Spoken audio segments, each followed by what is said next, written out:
Hey, Katie. We have the Whispering Statue. We are on Chapter 9, Foul. At Ned's command, Nancy quickly sat down in the sailboat. She had nearly given away the show. Playing the part of Debbie Lynbrook was difficult. It was so natural to respond as Nancy Drew. I mustn't make another mistake, she thought. But I wonder who sent the telegram. It probably was a trap. I'm glad I didn't get caught in it.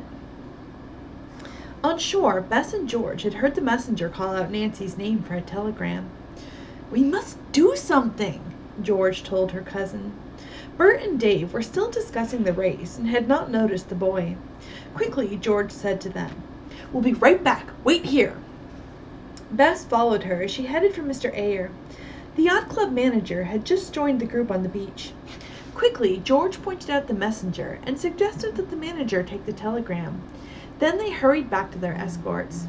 What's up? Bert asked. George whispered in explanation. The four young people watched as Mr. Ayer made his way to the messenger and signed for the telegram. The boy went off. Boats were approaching the starting line. Top Job sailed near the committee boat, and Nancy and Ned learned there was to be a 1-minute warning gun. Then the start. So someone's going to fire like a gun in the air to make noise to let them know they have 1 minute. Do you have a stopwatch? Nancy asked him. No, but I have a second hand on my watch. Good, said Nancy. How much time do we have? The gun sounded, and Ned checked his watch. If you head for the left side of the line, you should just be able to make it at the gun. Do you see George? I wonder about this telegram, Nancy said. Ned did not reply. Instead, he exclaimed, Nancy, look at that blue boat. It's heading straight at us. I think we'll be okay, said Nancy. He's on a port track, and we have the right of way. 15 seconds until the gun, said Ned, looking at his watch. Nancy leaned forward, watching the blue boat. We'd better warn the skipper, she said. Starboard tack! Starboard tack! She yelled. I think she means like the boat should turn a certain way, so that way they're not going to run into each other. He has to give way, Ned cried out, but the boat with its 2 sailors kept coming. Nancy said under her breath, I'd better fall off a little and give way. They veered, missing the blue boat by inches. Ned yelled to the other skipper, Protest! We're protesting the start! The gun roared, and Nancy and Ned headed up again and went out over the line after the blue boat. Looks as if we'll be in the protest meeting after the race, said Ned. I'm going to fly the protest flag. So, he's saying that what the other boat did was unfair, and he's going to protest it with the, I believe, organizer of the race. Oh, we may win anyway, said Nancy. I didn't care for their sailing manners, though, and I'm sure they know better. They probably think we won't protest, but we will. It's the right thing to do. There was a good steady wind. The course was around 2 buoys and then in. The boats were spread out. Nancy was sailing well, and the top job passed the blue boat. It was moving up, though, with 2 other craft close behind. As they headed toward the finish line, Ned said, That guy behind us is putting up the spin maker, Nancy. Where's ours? Quick, look under the deck. There's another sailbag there, Nancy replied quickly. Nothing here, Ned sighed. Let's go wing and wing since we're before the wind and hope for the best. We may be better off. Setting a spin maker is always tricky business, said Nancy. I'm sorry, I don't know what a spin maker is. We'll do well, wing and wing, especially since you're crewing. So he's, I think, like rowing the boat, or... The blue boat was gaining now, as its spinnaker filled. I think they mean, okay, I think that's the type of sail then. Nancy and Ned were watching closely.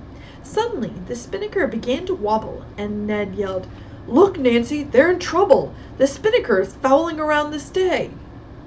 The 2 boats were almost even, but Top Job started pulling ahead. It sounds like the sails wrapping around one of the support poles. The people in the blue craft were obviously anxious and angry. They certainly gave us nasty looks, said Nancy. Guess the wind is too gusty for them to handle." "They lost their cool, that's all," Ned retorted. Top Job edged ahead. Ned was working the jib sheets with ease now. The guns sounded and Ned shouted, "We won! We won!"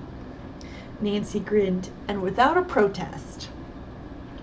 "But we could have won more easily if we hadn't been fouled," Ned insisted. "It doesn't matter," Nancy said. "I think the Top Job is a nifty little boat." "I guess so," said Ned. "And you're a nifty little skipper." Thanks. So I think the skipper's like a type of sailor. "Thanks," said Nancy, laughing. The winners were congratulated by the chairman and told that they would be awarded silver trophies later. There was loud applause by Dick and the other onlookers, who realized that Nancy and Ned had been fouled at the start. As the couple walked away, Nancy said, "Now let's find out about that telegram." She located Bess and George, who told her Mr. Ayer had it. When the excitement over the race had died down, Nancy made her way over to the manager's office. As she had suspected, the telegram was indeed a hoax. The sheet inside the envelope was blank. Nancy smiled. "Whoever did this did not find out anything," she said. "The trick to make me answer the call didn't work." Mr. Ayer was visibly disturbed. He asked, "How are you progressing with the case?" She gave him a brief resume, so she's giving him a summary. Although pleased with her progress, he admitted being worried. "I'm sure that the person who sent the telegram suspects Nancy Drew is in Waterford. It may be the same man who telephoned your house. If so, he is very determined to find you. I'm alarmed about what he may try next. Nancy, do take every precaution possible." The young detective nodded and asked if she might use his office telephone to call Mrs. Merriam. "When Ned's books arrive, I'd like her to come over and examine them to see if they're part of her collection." Mr. Ayer said he would be very glad to cooperate. "If Mrs. Merriam is willing to drive over here, I'll let her know when the books arrive." Nancy made the call, and the woman said she would be happy to come to the yacht club. She congratulated Nancy that her ruse had worked. So, trick. "Of course, I may be wrong," Nancy told her, "so don't be surprised if this turns out to be a false lead." That evening, all the guests at the yacht club were invited to participate in an after-dinner gala celebration for the victors in the afternoon races, so they're having a party. The recreation room was gaily decorated with purple and pink bunting, the club colors. So bunting, it's like a decoration. Usually I believe it's like paper or something fancy like strung up as decoration. A peppy band was playing, and soon there were many dancers on the floor. At 10 o'clock, the drum rolled, the music stopped, and everyone watched as the chairman of the racing committee stepped up to the microphone on the band platform. 2 boys carried up a small table on which stood silver cups, the awards to the winners of the races. George and Bert were called forward, and each received their prizes. There was loud applause because of the close race they had had.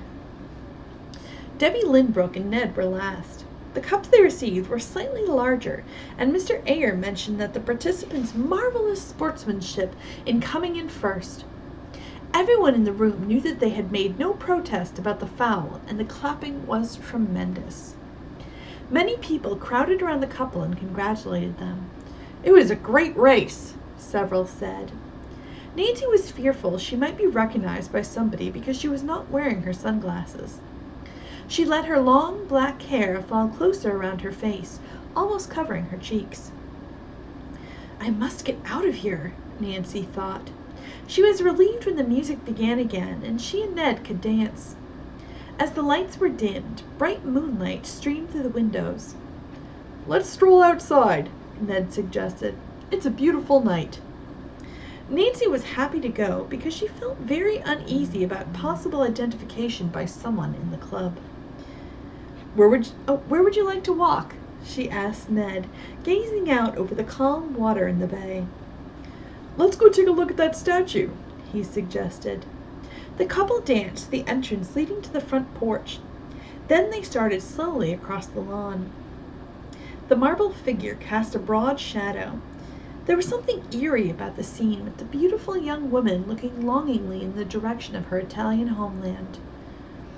Too bad the owner's wife was ill and unhappy here, Nancy thought. The place is so beautiful, anyone should find it delightful. It was very quiet, and Nancy and Ned found themselves tiptoeing along and not saying a word. Suddenly, Nancy caught Ned's arm and they stopped walking. He looked at her questioningly. "Ned," she said in a very low tone, "the statue is whispering." "Ooh, so it's finally whispering. I'll have to see what it says